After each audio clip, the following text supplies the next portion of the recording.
This is their status this season in all of the various competitions they've been involved in. It's turned into a bit of a nightmare in the latter stages, eliminated in the quarterfinals of the Champions League. They lost in that final, as we said, against Barcelona in the Copa del Rey. They also lost against Barcelona in the Supercopa, and they are chasing Barca in the title race in La Liga, and it looks like they're going to fall short in that one. Chris, I suppose the big question is, where's it all gone wrong, specifically for Real Madrid this season? Because there was a lot of promise. Despite the way that they were playing in the early part of the season, we thought they were going to get it done despite the performances they were producing. But ultimately, it's caught up with them. Yeah, I think some of those performances showed the cracks. You look at, in the Champions League even, which is obviously the competition they measure themselves in, against Borussia Dortmund, started the game terribly in the league phase, pulled off one of the remontadas and won the game. Lost at home to Milan as well. Struggled away against a pair of French sides in the Champions League phase as well. So you're seeing that there are problems here. This isn't a team that's going to overwhelm with talent. Because if any team could overwhelm with talent, it would be Real Madrid. With Rodrigo, Bellingham, Vinny Jr., and Mbappe, we've talked about it all season long, that front four should be able to overwhelm. But it's proven that they can't. They can't overwhelm. And the injuries that they have defensively, this would have been a different season if Dani Carvajal and Eder Militao were healthy the whole season. And the imbalance. The fact that they did not adequately replace Toni Kroos. There were cracks all season long, and they're only just revealing themselves when they played a complete team against Arsenal in the Champions League, and over the 3 meetings with Barcelona, they failed to win any of them. This is a team that needs some new answers and some new ideas come next season. Let's hear from our Spanish football expert, Phil Kitromilides, now on what's gone wrong for Real Madrid this season. So who is to blame for Real Madrid's season? I think we can break it down into 3 sections: the club, the manager and the players. The club, in terms of the planning for this season, it was all wrong. Yes, they signed Kylian Mbappe, and he's an unbelievably good player, but he's another left-sided forward player. You already have Rodrigo, you already have Vinicius. You bring Kylian Mbappe into this squad, a squad that's incredibly unbalanced because Toni Kroos leaves, and who do you replace one of the greatest midfielders of all time with? Well, you've got a nearly 40-year-old Luka Modric and Dani Ceballos. I don't think that was particularly well thought out. And Nacho left as well at the back, and he's a very versatile defender, and if he had been there or someone like him, he could have covered for Dani Carvajal at right back instead of having to play Lucas Vázquez there or Fede Valverde. So the planning and the structure of the squad, that was all wrong. Then the manager, Carlo Ancelotti, I think has got things wrong as well, and when the whole squad, almost the whole squad, is underperforming, that points to individuals, but it also points to something systemic, something structural, and it points to the manager when you have a whole squad of underperforming players.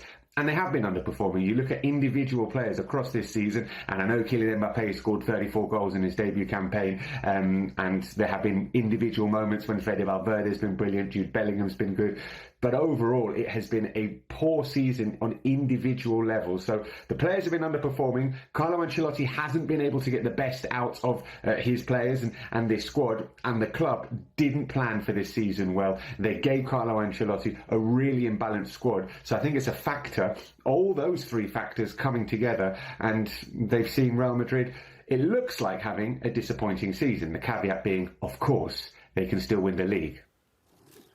Chris, we might as well go home because Phil's nailed it. Yeah, yes he has. Really well put there.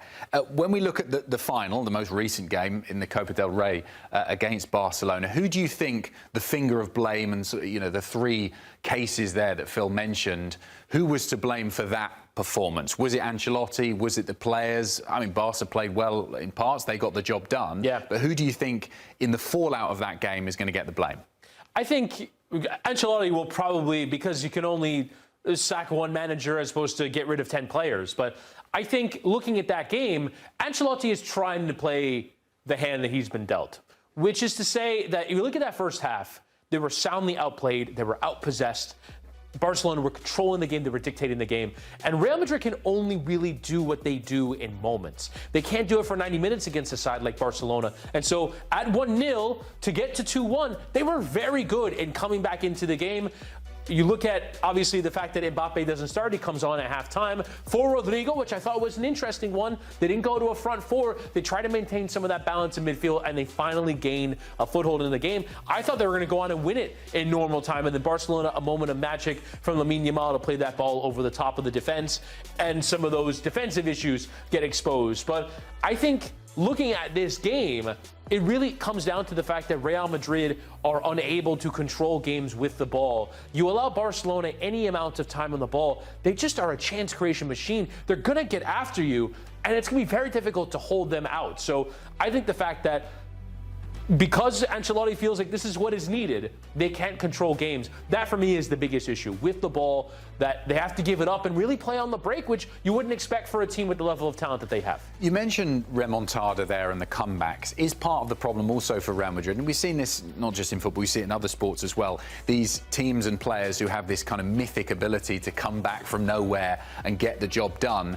But you can't always rely on that, can you? Because at some point you come unstuck. And it feels like, to me, certainly when we've watched Real Madrid, this is the season, particularly in the Champions League, when they have come unstuck and not been able to produce that unbelievable comeback. Where it's almost like the belief that it will happen almost makes you think that it just happens, that you don't have to do it, that you don't have to go out and kind of make life easy for yourself. They did it against Manchester City. They were brilliant over the 180 minutes against Man City, but even against Atletico in that second leg, they were basically creating nothing for large periods of the game.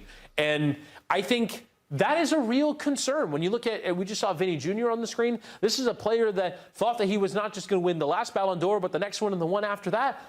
He's been pretty poor this season. And I think there is just this expectation that it will happen. I remember Jude Bellingham's press conference before the second leg against Arsenal where, people just kind of expect this from us, and I think we're just going to go out there and do it. And there is this assumption that it just happens. And I think it might have been the mystique getting beyond the performance this season. I think that's what we saw this year from Real Madrid. I think they have to really identify how they're going to go out there and control games and make life difficult on opposition for the full 90 minutes, because the one thing that I could say that is probably the most damning indictment of this side this season, they're a bit easy to play against. And I don't think that's what it's meant to be going up against Real Madrid.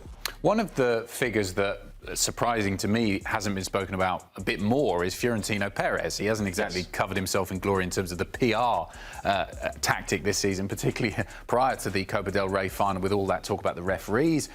Didn't choose to strengthen in some of the areas, as Phil mentioned, that they really could have done with strengthening in, particularly across the back line. How much blame needs to get pointed at this man? Well, it's so difficult because I imagine he's among the most popular figures in club hierarchy anywhere in the world, because this guy's won them all the Champions Leagues. He's delivered the new stadium that is going to take them into the new era, the revenue, and even in some ways that sort of rebel status. It seems like the Real fans are enjoying this idea that they're still the club that's behind the Super League. They still are pushing through with this idea of the Super League. They're the club that are kind of thumbing the eye of Spanish football and weirdly playing the role of underdogs, which makes no sense for the traditional history of Real Madrid. But I don't think there's going to be a lot of pressure going his way, and yet he's repeating a lot of the same mistakes from the early 2000s, or the late 2000s, I should say. The Galacticos era was more meant as a pejorative at the time. I know people say Galacticos still because there is this idea that this is the Real Madrid identity, but at the time it was, well, we'll sign David Beckham because, let's just go sign David Beckham, and we'll get rid of Claude Makelele because he doesn't sell shirts. That's ridiculous considering what he brings to a football team. So there is this idea, again, that they're prioritizing star power over success, which we've seen before from Florentino Perez, and it seems like he is doing it again. And that would be a real concern for me, because it seems as though over the last decade, he learned that lesson, built a balanced team, and went to go find players in South America before they became stars. And now it's, ooh, Mbappe's available. Ooh, Bellingham's available. Let's see if we just throw them all into a team and it'll all work. And we'll talk about Ancelotti. I don't think any manager could really make this team work in its present construction.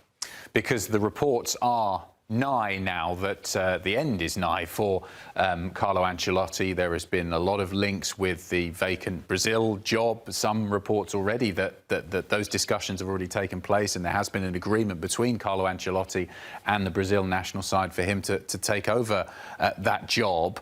Do you think it's just now a matter of when Carlo Ancelotti leaves his position? Yeah, I think maybe a Copa del Rey and a comeback in La Liga would have at least made it interesting, would have made it awkward for Real Madrid to get rid of him. And I also kind of think that Ancelotti wants to walk away a little bit. He's done all the winning he could possibly do at this football club. And I think he's probably about ready to go. I think in some ways, I'm a little bit ready to move beyond the Ancelotti conversation. And we did the kind of thought exercise today of who would come next. And obviously, Xabi Alonso is the name that gets thrown around because he won the league with Bayer Leverkusen. He's a former player.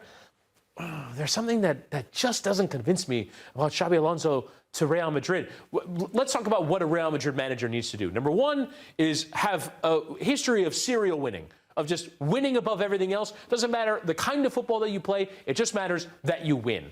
I don't think that's Xabi Alonso. He's a little bit more philosophical about the game and playing out from the back. His team makes a lot of mistakes at Bayer Leverkusen. You have to be able to manage personalities. Xabi Alonso hasn't really done that at Bayer Leverkusen. There isn't a dressing room full of egos. And you have to manage up and deal with the pressure and deal with what Florentino Perez will give you. Ancelotti was perfect for this job. I don't really see a profile of too many managers out there where I go, this is the obvious heir apparent to Real Madrid. Xabi Alonso, because he was the success story of last club season, but I don't see from a profile standpoint of it working. And we kind of scour global football. I don't know who the obvious Real Madrid manager is right now.